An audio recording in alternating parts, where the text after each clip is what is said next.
Wait, don't click away. Some of these stories will break your heart, and a few will change how you look at fame forever. Please watch to the end, because I'll share a simple way we can honor these stars with more care, plus a short checklist to spot risky situations and help a friend in time. No drama, no fake news, just real lives, real loss, and the memories we should never forget.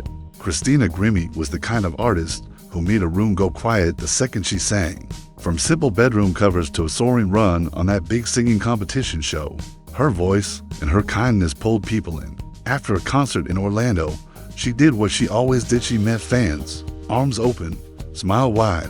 A man in the line had a gun. In seconds, everything changed. Her brother raced forward and tackled the attacker, but the damage was done. Christina was only 22. Her loss shook music and forced hard talks about safety at shows. More venues added checks. More artists added guards. Fans sent letters by the thousands. What people remember most is simple: a voice that felt like hope and a heart that gave without fear. If you ever stood in a crowd and felt lifted by a song, you know why this one still hurts. Anna Nicole Smith lived under a spotlight so bright it washed out the edges. She was a model, an actress, and a reality star who made people watch even when they said they wouldn't. Under the hair and the makeup was Vicky from Texas, a woman who wanted love and a steady place to land. Life handed her loss after loss. In Florida, inside a hotel room, her body finally gave out. It was an accidental overdose, too many prescription drugs mixing in a way a body can't survive. She was 39. People rushed to make headlines, but the truth is quieter.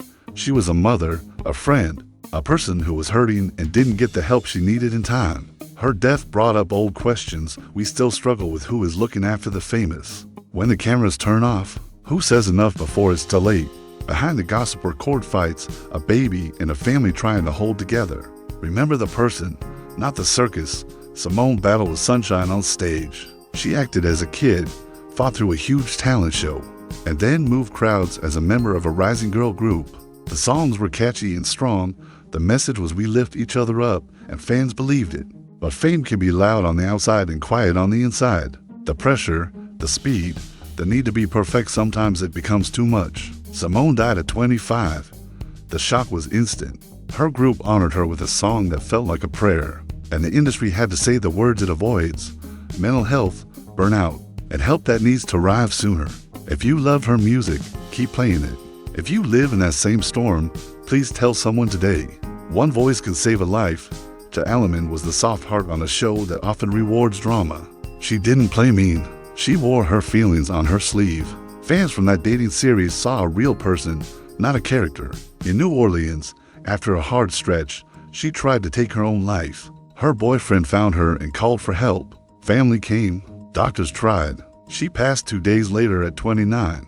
Afterward, a voice message played in the minds of people who loved her. Simple words said with love. Now the last words. That is how loss works. It takes regular moments and turns them into markers you never forget. Gia's story pushed a flood of people to ask for help, to check on each other, to understand that pain can hide behind smiles. If someone close to you is different today, quieter, colder, pulling away, say something gentle and don't let go. Shane Gandy loved mud, loud trucks, and the kind of laughter you can't fake. On a wild show about country life, he became the friend you wish you had. Early one morning in West Virginia, he went out with his uncle and a friend in an old Bronco. The tailpipe sank into deep mud. The engine ran, the cab filled with carbon monoxide, a poison you can't see or smell. By the time anyone found them, all three were gone. Shane was 21. The network paused the show, then ended it. People argued online about risk and fame, but the heart of it is this: a simple mistake, a trapped truck, and a quiet gas turned a fun night into a final goodbye. If you've ever idled a car in a tight spot or run a generator in a garage, please remember this story and move the machine into open air. It takes one small change to keep a life. Jackson Taylor was a true cowboy, 5th generation. Tough as rope, good with people, good with horses.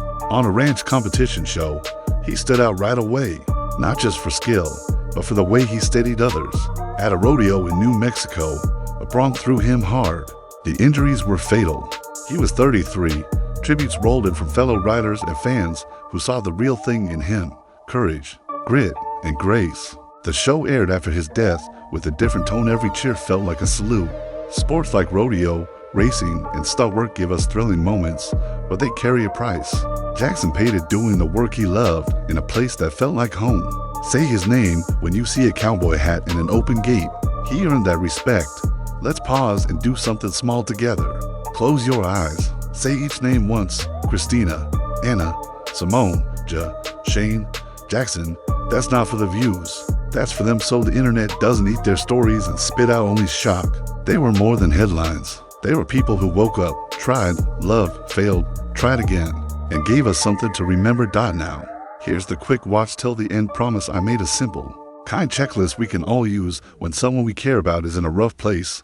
Look for changes that last longer than a few days sleep all over the place. Missing events, losing interest in things they love. Talk about being a burden, mixing meds with alcohol, or saying goodbye in a strange way. Ask a plain question with love. You don't have to be perfect with me. Are you okay? Do you need help today? Listen without fixing. Offer one next step, a call to a friend, a doctor visit, a day off, a ride to a meeting, or just company for coffee and fresh air. And then follow up tomorrow and the next day. You don't have to carry them. You just have to stand with them. Back to the big picture. Reality TV feels like real life because it uses real people.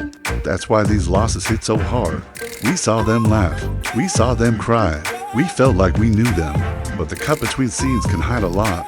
Exhaustion, money stress, online hate, and health trouble. Fame doesn't block pain. Sometimes it makes it worse. The answer is not to stop watching. It's to watch with care. Send kind words instead of hate. Give people privacy when they ask for it. And remember that behind every episode is a person who has to wake up again tomorrow. If you're still here, thank you. You're the kind of viewer who values people over gossip, and that matters. Before we close, one last thought for each star we talked about. For Christina, support an artist at a small show, and be the kind fan who makes spaces safer. For Anna, if you're managing pain with too many pills, talk to a doctor who will listen. For Simone, replace one be perfect thought with be present today. For to send a check-in message to someone who is quiet this week. For Shane, teach one person about carbon monoxide safety.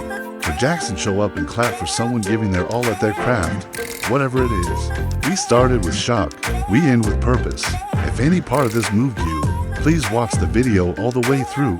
Hit like so more people find it. And subscribe so we can keep telling these stories with respect. Drop a comment with a memory or a lesson you took from one of these lives. Keep it kind, keep it human, and if you need help today, reach out to someone you trust right now. The strongest thing you can do is ask. Thank you for spending this time with me. I'll see you in the next video, and until then, let's remember the people behind the shows and carry their life forward, one name at a time.